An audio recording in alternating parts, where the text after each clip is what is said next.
Kegiatan perkemahan remaja Komunitas Pemuda Ahmadiyah di Karanganyar, Jawa Tengah dibubarkan pihak kepolisian pada Jumat 5 Juni 2026.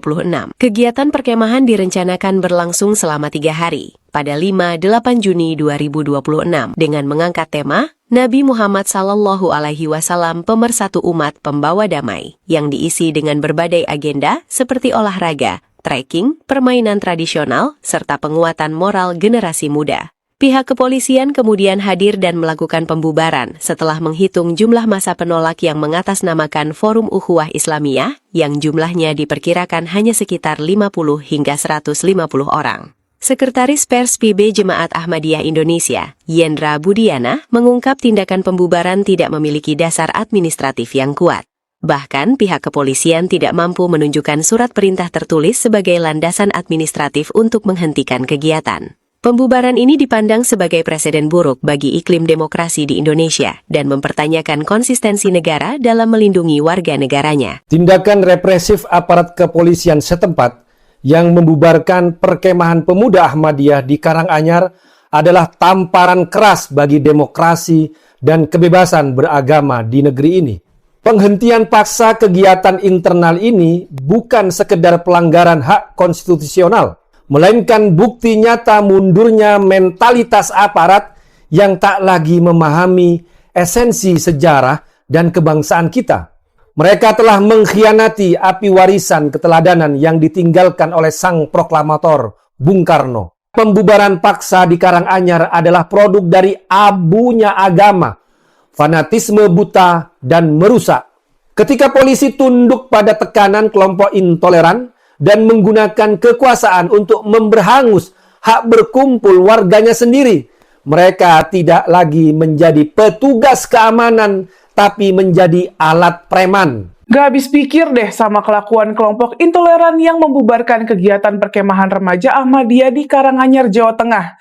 Makin gak habis pikir lagi sama petinggi aparat kepolisian yang tunduk sama tekanan kelompok intoleran itu dan ikut membubarkan paksa kegiatan itu. Maaf ya, jadi emosi nih. Saya kecewa banget. Supaya Anda mengerti betapa kecewanya saya ulas secara ringkas apa yang terjadi. Pada 5 Juni lalu, Jemaat Ahmadiyah Indonesia atau JAI mengadakan kegiatan kemah generasi muda Ahmadiyah di kawasan Watu Gambir Park, Karanganyar. Temanya Nabi Muhammad SAW, pembawa pesan perdamaian. Kegiatan ini dijadwalkan berlangsung selama beberapa hari. Jumlah peserta tercatat sekitar 1.500 orang, termasuk sekitar 300 anak-anak dan remaja. Peserta datang dari berbagai daerah. Sebagian peserta menempuh perjalanan darat yang panjang dan baru tiba di lokasi pada hari pelaksanaan. Isi kegiatannya diantaranya olahraga, permainan tradisional, trekking, dan penguatan nilai perdamaian. Suasana kegiatan yang semula menyenangkan berubah total pada malam pertama. Sekitar 50 orang yang mengatasnamakan Forum Ukhuwah Islam Solo Raya mendatangi lokasi kegiatan itu. Mereka menolak kegiatan itu. Mereka juga menuntut aparat kepolisian membubarkan kegiatan itu karena menganggap ajaran JAI menyimpang dari Islam. Dasar yang mereka gunakan antara lain Fatwa MUI tahun 2005 yang menyatakan Ahmadiyah berada di luar Islam dan dianggap sesat. Kapolres Karanganyar AKBP Arman Sakti yang mendatangi lokasi meminta panitia menghentikan dan membubarkan kegiatan. Alasannya untuk menjaga keamanan dan ketertiban masyarakat. Padahal aparat kepolisian yang berjaga di lokasi diperkirakan berjumlah sekitar 100 personel dengan perlengkapan pengamanan lengkap. Jumlah aparat yang jauh lebih besar itu seharusnya memadai buat menjaga keamanan kegiatan dan menghalau potensi gangguan dari kelompok intoleran. Tapi itu tidak menjadi pertimbangan Kapolres Karanganyar AKBP Arman Sakti dan Kapolresta Surakarta Kombes Pol Catur Cahyono Wibowo.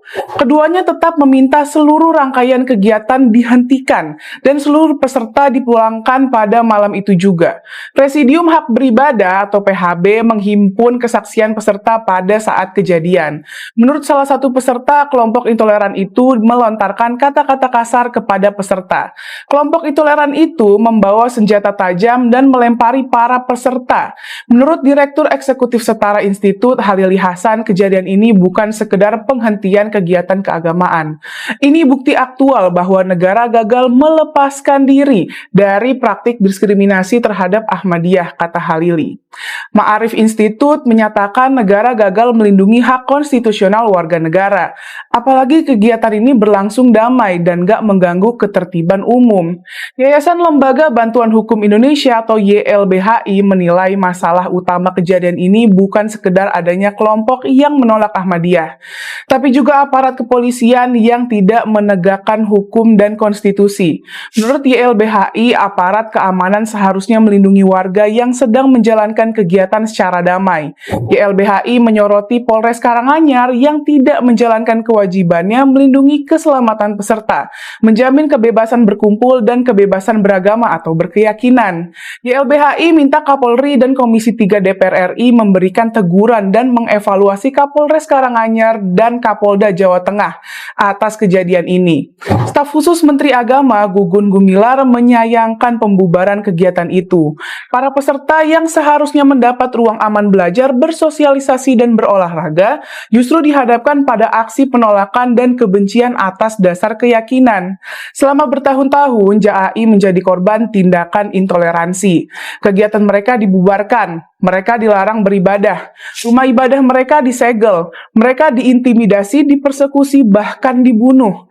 Penindasan kebebasan beragama atau berkeyakinan dan beribadah yang dialami JAI berangkat dari persepsi mayoritas Muslim terhadap JAI. JAI dianggap memiliki keyakinan yang berbeda dengan mayoritas Muslim. JAI dianggap mengakui nabi lain setelah Nabi Muhammad, sementara mayoritas Muslim meyakini Nabi Muhammad adalah nabi terakhir. JAI juga dianggap memiliki kitab suci lain selain Al-Quran, sementara mayoritas Muslim meyakini nggak ada kitab suci selain Al-Quran. JAI menolak anggapan mayoritas Muslim soal JAI itu. JAI menegaskan mereka meyakini hal yang sama dengan yang diyakini mayoritas Muslim. Meski begitu, mayoritas organisasi Islam di Indonesia tetap menganggap Ahmadiyah bukan bagian dari Islam.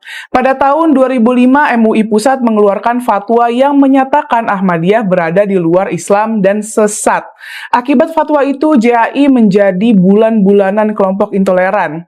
Sialnya, negara melalui Menteri Agama, Jaksa Agung, dan Menteri Dalam Negeri mengeluarkan kebijakan yang membatasi aktivitas JAI pada 2008. Fatwa MUI dan surat keputusan 3 menteri itu menjadi dasar bagi sebagian pemerintah daerah dan kelompok intoleran untuk menindas JAI. Kami Pergerakan Indonesia untuk Semua atau PIS mengecam segala tindakan penindasan terhadap JAI, termasuk pembubaran paksa kegiatan tersebut.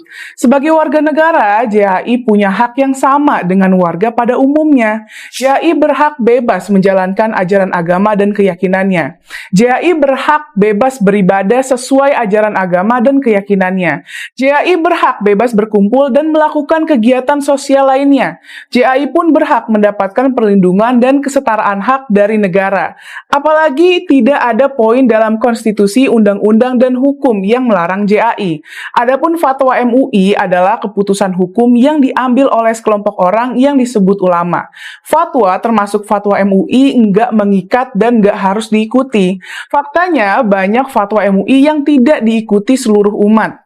Contohnya fatwa MUI tentang bunga bank yang disebut termasuk riba dan hukumnya haram pada 2004. Pemerintah nggak menutup bank konvensional dan tetap beroperasi secara legal. Jutaan umat pun memakai rekening kredit, KPR, dan layanan dari bank konvensional. Fatwa MUI juga bukan salah satu sumber hukum dalam hierarki hukum kita. Karena itu sungguh nggak masuk akal bila negara tunduk dan mengikuti fatwa tersebut. Tindakan pimpinan kepolisian Karanganyar Karanganyar dan Surakarta. Dengan alasan demi menjaga kondusivitas dan mencegah keributan, keduanya justru ikut membubarkan kegiatan JAI. Keduanya takluk sama tekanan kaum intoleran alih-alih melindungi hak anak-anak JAI. Padahal di belakang keduanya ada ratusan personel kepolisian yang siap menegakkan hukum dan konstitusi. Kalau kepolisian mengikuti aspirasi kelompok intoleran dan ikut menekan kelompok minoritas, hukum akan kehilangan wibawanya. Yang tersisa kemudian hanyalah mobokrasi ketika hukum dan kebenaran ditentukan oleh tekanan dan amukan kerumunan massa. JAI adalah saudara kita sesama warga Indonesia dan sesama manusia. Penindasan yang dialami JAI harus kita lawan dan kita hentikan. Stop penindasan terhadap Ahmadiyah. Bayangkan sebuah akhir pekan yang cerah ya, Anda sedang mengikuti acara perkemahan pemuda. Udaranya sejuk, Anda lagi di alam terbuka, dikelilingi teman-teman sebaya. Wah, itu kan memori yang paling menyenangkan ya buat anak-anak remaja. Bener banget. Jadwalnya juga penuh dengan hal-hal seru. Ada olahraga, terus ada hiking menelusuri bukit gitu, permainan tradisional, dan ada momen ibadah bersama yang tenang di malam hari. Bagi Anda, tempat itu adalah ruang aman. Ya, tempat untuk belajar dan membangun memori indah ya. Tepat. Tapi coba bayangkan, di tengah malam suasananya mendadak berubah drastis. Terdengar keributan dan tiba-tiba ratusan aparat kepolisian berseragam masuk ke area perkemahan. Wow, ratusan aparat ke perkemahan anak-anak. Perintahkan Anda untuk segera mengemasi barang, membongkar tenda, dan membubarkan acara saat itu juga. Tunggu, dibubarkan. Kenapa? Nah, karena di luar sana ada sekelompok orang dewasa yang marah, berteriak-teriak, dan menuntut Anda pergi. Dan buat seorang anak kecil atau remaja yang sedang berada di sana, momen itu pasti kayak menghancurkan sama sekali pemahaman mereka tentang apa itu rasa aman, kan? Betul. Itu yang bikin kasus ini begitu mengusik pikiran saya. Karena ini tuh bukan adegan dari film fiksi. Ini adalah kenyataan yang baru saja terjadi pada hari Jumat 5 Juni 2026 di Tawangmangu, Kabupaten Karanganyar. Iya, insiden pembubaran paksa itu. Benar. Ribuan anak dan remaja dari Jemaat Muslim Ahmadiyah Indonesia atau JAI dibubarkan secara paksa dari perkemahan mereka. Fokus kita dalam penelusuran mendalam kali ini murni membedah insiden ini melalui data yang ada di lapangan. Lensa perlindungan anak ya. Tepat sekali. Kita akan melihat bagaimana peristiwa ini bersinggungan secara spesifik dengan hukum negara dan yang paling utama, hak serta perlindungan anak. Lensa ini yang, jujur aja, sering sekali tertinggal ketika orang dewasa sudah mulai bertikai soal keyakinan. Bener banget, sering kelupaan. Nah, jadi kalau kita lihat kronologinya dari laporan-laporan yang ada nih, apa sih yang sebenarnya terjadi hari itu? Awalnya ini kan cuma perkemahan biasa ya. Awalnya sangat kondusif kok. Berdasarkan pemantauan lembaga kayak Setara Institut dan laporan dari berbagai media, ada sekitar 2.500 anak dan remaja yang berkumpul di Watu Gambir Park, Karang Pandan. 2.500? Wah, rame juga ya? Iya, besar acaranya. Acara ini tajuknya Humanity First, sebuah kemah kepanduan internal dengan tema Nabi Muhammad SAW Pemersatu Umat Pembawa Damai. Temanya positif banget loh padahal. Sangat positif. Dan kalau kita periksa agendanya, kegiatannya tuh sangat standar untuk ukuran jambore pemuda. Ada olahraga, terus pembinaan karakter, hiking, dan ibadah internal kayak sholat tahajud. Jadi sama sekali nggak ada unsur dakwah keluar gitu ya? Nggak ada sama sekali. Tidak ada indikasi kalau acara ini menargetkan masyarakat umum di luar kelompok mereka. Oke, jadi murni acara internal, ibaratnya kayak summer camp atau retret pemuda gitu kan? Lalu, kok bisa tiba-tiba memicu kemarahan massa di luar? Nah, situasinya mulai memanas itu setelah waktu sholat Jumat. Jadi ada sebuah kelompok massa yang menamakan diri Forum Ukhuwah Umat Islam Solo Raya. Mereka mulai berkumpul dan menggelar aksi penolakan. Aksi demo gitu? Ya, demonstrasi. Dan aksi mereka berlanjut terus sampai malam hari dengan satu tuntutan mutlak. Perkemahan anak-anak itu harus dibubarkan. Tunggu dulu, landasan mereka menuntut pembubaran itu apa? Landasan yang mereka pakai adalah kekhawatiran bahwa ajaran tersebut bakal jadi ajang penyebaran ajaran Ahmadiyah. Mereka tuh merujuk pada Fatwa Majelis Ulama Indonesia atau MUI dari tahun 2005. Oh, oke. Tapi kan, kalau Anda mendengar ini ya, mungkin Anda akan berpikir, tunggu, Kalau ada kelompok yang mengancam anak-anak yang lagi berkemah secara damai, bukankah tugas polisi itu menghalau kelompok yang mengancam di luar sana? Secara logika, harusnya begitu kan? Iya kan? Tapi nyatanya aparat kepolisian yang turun tangan justru mengambil langkah yang mereka sebut sebagai pendekatan persuasif untuk membubarkan acara tersebut. Iya, dan panitia akhirnya terpaksa memulangkan ribuan anak itu, karena mereka merasa tidak ada jaminan keamanan dari negara. Ini nih saya benar-benar tersendat di bagian ini. Mari kita bedah logika ini sebentar. Aparat bilang pembubaran ini persuasif demi menjaga keamanan, tapi mengusir anak-anak yang sedang berkemah karena ada massa dewasa yang marah di luar sana. Iya, itu sangat ironis. Banget. Apakah itu benar-benar mengamankan anak-anak atau itu sebenarnya bentuk intimidasi yang dilegalkan? Nah, ini fenomena sosiologis dan hukum yang sayangnya sering terjadi di lapangan. Di kepolisian kita kan ada konsep Kamtibmas ya, atau keamanan dan ketertiban masyarakat. Oke, Kamtibmas. Terus masalahnya di mana? Masalahnya, interpretasi ketertiban di tingkat akar rumput itu seringkali direduksi menjadi yang penting nggak ada bentrokan fisik. Gitu loh. Oh, jadi pokoknya jangan sampai ada kerusuhan, gitu ya? Betul. Jadi begini mekanismenya di kepala aparat di lapangan. Mereka melihat ada 2.500 anak di dalam dan ada massa yang marah di luar. Menindak massa yang marah ini kan punya risiko memicu kerusuhan yang lagi besar ya. Belum lagi sorotan media. Jadi mereka milih jalan pintas. Presis.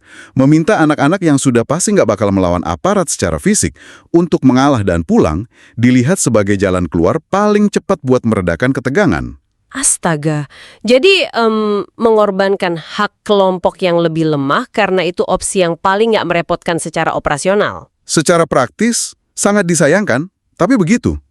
Dalam sosiologi hukum, ini sering disebut sebagai heckler's veto atau hak veto para pembuat onar. Hak veto pembuat onar, wah, istilahnya dalam banget tuh. Membatasi hak pihak yang diancam demi mencegah keributan, maka secara diam-diam, negara tuh udah ngasih hak veto kepada kelompok intoleran. Mereka jadi bisa mendikte apa yang boleh dan nggak boleh terjadi di ruang publik. Masuk akal banget, meski kenyataannya pahit sekali buat didengar. Tapi sebelum kita masuk lebih dalam ke dampak hal ini pada anak-anak ya, saya ngerasa kita perlu kasih sedikit konteks ke pendengar. Konteks soal akar konfliknya ya? Iya, untuk Anda yang mungkin bertanya-tanya, kenapa sih nama Ahmadiyah bisa memicu reaksi sekeras ini dari massa? Sekali lagi, tanpa memihak atau menjustifikasi pihak manapun ya, apa sih sebenarnya akar dari perbedaan teologis ini? Oke, jadi sejarahnya cukup panjang. Tapi esensinya bisa kita tarik dari beberapa sumber yang membedah apa itu Ahmadiyah. Gerakan ini didirikan oleh Mirza Ghulam Ahmad di India pada tahun kisaran tahun 1889 lah, akhir abad ke-19. Di India ya? Oke. Iya. Nah, yang sering jadi miskonsepsi di masyarakat umum adalah pemikiran bahwa Ahmadiyah ini sama sekali beda dengan Islam. Padahal ya, secara praktik keseharian, jemaat ini tuh mengamalkan 5 rukun Islam dan 6 rukun iman. Oh, tunggu. Jadi rukun Islam dan rukun imannya sama persis. Lalu di mana letak perbedaannya sampai muncul penolakan keras dan fatwa dari MUI? Titik retaknya itu ada pada pemahaman tentang sosok Mirza Ghulam Ahmad itu sendiri. Ahmadiyah ini sebenarnya terpecah jadi 2 kelompok besar. Oh, ada 2. Saya baru tahu nih. Iya, ada Ahmadiyah Lahore atau GAI yang meyakini kalau beliau itu cuma seorang pembaharu atau mujadid. Oke, pembaharu. Terus yang satu lagi? Nah, yang satu lagi ini Ahmadiyah Qadian yang di Indonesia dikenal sebagai JAI. Kelompok ini yang mengadakan kemah tersebut. Mereka meyakini kalau Mirza Ghulam Ahmad itu bukan sekedar pembaharu, melainkan juga seorang nabi. Wah, ini dia intinya. Iya. Walau mereka bilang beliau nabi yang tidak membawa syariat atau kitab baru, tetap saja klaim ini bermasalah buat mayoritas. Jelas, saya paham sekarang. Pandangan ini kan berbenturan langsung dengan pilar paling fundamental bagi mayoritas muslim ya, yaitu konsep bahwa Muhammad adalah nabi mutlak yang terakhir. Benar sekali. Keyakinan tentang nabi terakhir itu sifatnya mutlak bagi kelompok mayoritas. Jadi, klaim tentang turunnya Isa Al-Masih dan Imam Mahdi pada sosok setelah Nabi Muhammad itu dianggap sangat menyimpang. Nggak cuma sekedar beda pendapat ya jadinya. Betul. Bagi mayoritas, itu dianggap membongkar fondasi utama. Hal inilah yang berujung pada keluarnya fatwa sesat dari MUI pada tahun 1980 yang kemudian dipertegas lagi di tahun 2005. Biar saya coba buat analoginya ya buat Anda yang mendengarkan. Bayangkan Anda lagi ikut sebuah klub buku, baca buku pedoman yang sama. Aturan fundamentalnya, pengarang buku ini cuma satu, dan ceritanya udah selesai. Titik. Oke, analogi yang menarik? Terus tiba-tiba ada satu anggota yang bawa interpretasi kalau ada tokoh sentral lain yang datang. Bagi mayoritas anggota klub, ini pelanggaran berat terhadap aturan dasar mereka kan? Tapi bagi si minoritas ini mereka merasa, loh, kita kan masih baca buku yang sama. Iya, analogi itu pas banget. Dan itu menggambarkan betapa kompleksnya perdebatan teologis ini. Reaksi yang muncul itu didasari perasaan bahwa identitas dan narasi utama mereka dilanggar. Ini murni ranahnya orang dewasa, perdebatan antar cendekiawan, ulama. Tapi pertanyaannya, ketika konflik teologis ini tumpah ke dunia anak-anak. Iya, anak-anak yang cuma lagi main dan belajar ya. Betul, mereka cuma mau kemah loh. Batas kemanusiaan dan hukum apa yang sebenarnya sedang dilanggar di sini? Di sini aja kita beralih ke analisis mendalam dari Lembaga Hak Asasi Manusia. Persekutuan Gereja-Gereja di Indonesia atau PGI dan Setara Institut mengeluarkan sikap yang sangat keras soal ini. PGI mengecam keras pembubaran tersebut. Apa argumen utama mereka? Mereka menyoroti fakta bahwa Indonesia ini kan sudah meratifikasi Konvensi Hak Anak dari PBB sejak tahun 1990 ya. Sudah lebih dari 30 tahun yang lalu dong ya? Betul.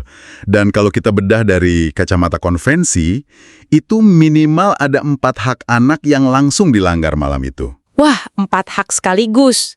Apa saja itu? Pertama, prinsip non-diskriminasi. Hak anak itu berlaku tanpa memandang apa keyakinan kelompoknya. Kedua, kepentingan terbaik anak. Pembubaran yang memicu rasa takut itu jelas mengabaikan prinsip ini. Terus yang ketiga dan keempat? Ketiga, hak kebebasan berpikir, hati nurani, dan beragama secara damai. Dan keempat, ini yang sering diremehkan. Hak untuk berkumpul, bermain, dan berpartisipasi. Tunggu, hak untuk bermain. Kadang kan orang dewasa meremehkan kata bermain ya, seolah itu cuma, ya udah aktivitas hura-hura aja. Padahal enggak sama sekali. Bagi remaja belasan tahun, bermain dan berkumpul itu krusial untuk perkembangan sosial mereka. Disinilah hal yang paling ironis bagi saya. Orang dewasa yang berkonflik soal teologi, tapi yang disuruh mengalah dan menanggung beban trauma itu malah anak-anak berumur belasan tahun. Betul. Dan dampaknya itu loh, PGI mengingatkan bahwa anak di kelompok minoritas itu berada di posisi yang paling rentan. Mereka mudah distigma dan sama sekali nggak berdaya menyuarakan haknya ke negara. Kalau negara membiarkan mereka diusir dari tempat bermain mereka sendiri, bukankah kita ini sebenarnya lagi menanamkan trauma ke mereka? Kita secara nggak langsung ngajarin mereka kalau keberadaan mereka di negeri ini itu sebuah kesalahan. Tepat. Secara psikososial ini menghancurkan. Anak-anak ini bisa menginternalisasi penolakan itu. PGI bahkan sampai mengutip ayat dari Markus pasal 10 dan Amsal pasal 31 tentang keharusan membela mereka yang lemah. Membiarkan anak-anak datang dalam damai ya. Ya, intinya naluri dasar manusia yang beradab itu seharusnya melindungi anak-anak. Tapi yang terjadi malah sebaliknya. Mah, pertanyaan tentang keberadaan mereka di negeri ini membawa kita pada pertanyaan terbesar dalam penelusuran kita kali ini. Di mana sih posisi hukum negara saat hal ini terjadi? Jawabannya justru menghadirkan ironi yang luar biasa besar. Kita kan punya hukum positif ya di Indonesia. Iya, makanya saya kan baca-baca catatannya nih. Kita ini kan baru saja mengesahkan Kitab Undang-Undang Hukum Pidana yang baru kan, KUHP baru. Betul banget, UU nomor 1 tahun 2023. Dan Anda tahu kapan UU itu mulai berlaku? Setahu saya awal tahun ini ya? Tepat, resmi berlaku sejak 2 Januari 2026. Artinya saat insiden di Tawangmangu ini terjadi di bulan Juni, hukum ini masih sangat baru dan sudah punya kekuatan penuh. Coba, ada nggak pasal spesifik di KUHP baru itu yang ngatur soal pembubaran ibadah atau acara keagamaan kayak gini? Ada, dan hukumnya sangat jelas. Kalau kita lihat pasal 303, ayat 2 dan 3, dinyatakan bahwa setiap orang yang dengan kekerasan atau bahkan ancaman, mengganggu, merintangi, atau membubarkan orang yang sedang beribadah atau melakukan pertemuan keagamaan, Tunggu, ancamannya apa? dapat dipenjara maksimal hingga 5 tahun. 5 tahun penjara. Wah, ini gila sih. Jadi kita punya undang-undang yang masih hangat dari oven ya. Baru berlaku 5 bulan yang lalu, secara spesifik dibuat untuk memenjarakan pelaku pembubaran ibadah. Ya, hukum tertulisnya sudah sangat kuat. Tapi di lapangan, saat dites, hukum ini malah kayak menguap begitu saja di depan tekanan massa. Polisi malah nggak nangkep yang mengancam, tapi membubarkan yang diancam. Makanya, lembaga seperti Setara Institut dan PGI menilai umal aparat yang justru membubarkan acara alih-alih menindak massa itu adalah bukti kematian supremasi hukum. Negara memilih tunduk pada intoleransi. Ini ibarat Anda punya sistem alarm tercanggih di rumah ya, baru dipasang, tapi pas perampok datang bawa pentungan, satpam rumah Anda malah panik, matiin alarmnya, dan membukakan pintu buat perampoknya. Terus anak Anda disuruh keluar rumah biar perampoknya nggak marah. Gila nggak sih? Analogi yang sangat akurat. Kegagalan sistemik di tingkat birokrasi keamanan ini memang sangat mengecewakan. Bahkan, dampaknya sampai bikin pejabat sekelas staf khusus Menteri Agama angkat bicara loh. Oh iya, Bapak Gugun Gumilar itu kan? Betul. Beliau sampai secara publik menyatakan malu sekali dan meminta maaf karena pemerintah belum bisa mengatasi intoleransi ini. Wah, sampai bilang malu sekali ya. Jarang-jarang loh pejabat berani ngomong gitu. Iya, dan makanya ada desakan keras agar kementerian terkait seperti Kemen PPPA dan juga KPII segera turun tangan. Mereka dituntut untuk mendampingi dampak psikososial anak-anak tersebut, karena trauma ini nyata. Jelas harus didampingi. Trauma diusir oleh negara sendiri itu lukanya bisa sampai dewasa loh. Nah, kegagalan sistemik ini membawa kita pada akhir obrolan mendalam kita hari ini. Ya, sebuah realita yang harus kita hadapi bersama. Jadi kalau bisa saya simpulkan, insiden di Tawangmangu ini bukan cuma satu babak lain dalam perdebatan teologis panjang soal Ahmadiyah. Ini tuh cermin retak yang nunjukin bagaimana masyarakat dan negara memperlakukan warga yang paling rentan, anak-anak kita. Sangat disayangkan. Kegagalan menegakkan hukum demi melindungi ruang aman anak-anak untuk bermain dan beribadah, itu pada dasarnya adalah kegagalan kemanusiaan kita. Dan ini menyisakan satu pemikiran provokatif yang ingin saya lempar untuk direnungkan oleh Anda yang mendengarkan. Silahkan, apa itu? Ketika negara menangani ancaman dari kelompok intoleran, bukan dengan menindak pihak yang mengancam, melainkan dengan menyuruh para korban, dalam hal ini ribuan anak-anak, untuk pulang dan membereskan tenda mereka. Pelajaran apa yang sebenarnya sedang kita ajarkan kepada anak-anak ini? Tentang apa artinya menjadi warga negara? Jika hukum bisa tunduk pada siapa yang berteriak paling keras, lantas siapa yang kelak akan melindungi mereka di masa depan? Pertanyaan yang bikin merinding jujur aja, tapi itu realita yang harus terus kita kritisi. Terima kasih sudah bergabung dalam diskusi mendalam ini. Sampai jumpa di penelusuran berikutnya. Yang bawahan dari gereja bawah, kepalanya sungsang, otaknya diselangkang. Surganya cuma batang yang mencari lubang, selalu mimpi disayang oleh para dayang. Hidungnya belang, mulutnya lancang, suka menantang. Dengan muka garang, tidak bisa menang. Kalau tidak curang, sering dapat uang. Menggunakan parang, tapi ngaku dagang di tanah abang.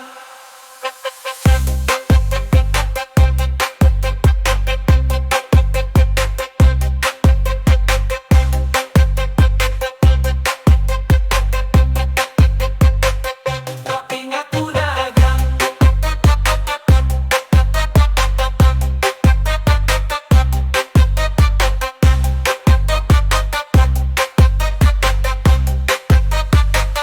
Di tanah bawang yang terbelakang, pengetahuannya kurang, nuraninya hilang. Percaya Tuhan yang berhutang, untuk Nabi berperang. Suka barang benci semua orang, merampok para tukang yang bekerja di ladang. Memperbudak bujang dan perempuan yang malang. Baju putih dia pasang lalu pergi ke simpang. Ibadahnya adalah nampang supaya dikira nyumbang. Dongeng dia pegang, sejarah dia buang. Orang bawang yang sedang tegang, jangan kamu girang, jangan kamu senang. Tidak ada gamang, tidak ada bimbang. Gerakan kamu datang, disiksa sampai ke tulang. Di atas seutas ban, kamu akan dipanggang sampai waktu yang panjang dan tidak terbilang. Hukumanmu seimbang dengan dosamu yang kadang. Jika kamu tidak pulang dari jalan pedang, jadi tobatlah sekarang sebelum kesempatanmu melayang.